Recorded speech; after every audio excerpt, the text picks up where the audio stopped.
गावाकडला फुटका शिवूया, गावाकडला फुटका शिवूया. लहान असो 5 वर्षापासून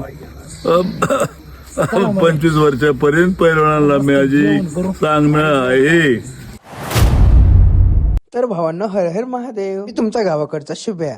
आज चाललंय देलवडीचा शुभ्या व्हायला. आपल्या डीडी वर जाऊन पोहोचलो बाबा देलवडी. एकटीच्या लग्नात 1700 बेगन तसा खेळ झाला. गेलं काय फासणार आणि टेप झाला वेगवेगळा.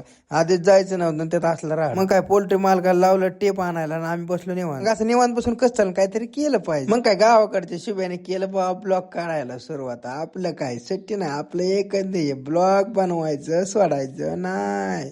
आणि कसं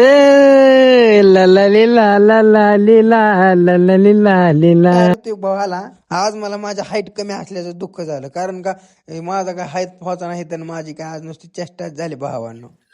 कधी हरला ना कधी जिंकला ना, कधी हरला ना ज्ञानाची कुस्ती.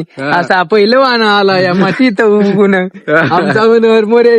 आणि लय भारी आचार्य बर का भाऊ आपला. नाद नाही करायचा. क्वालिटी सांगा तुम्ही. क्वालिटी नाद नाही करत.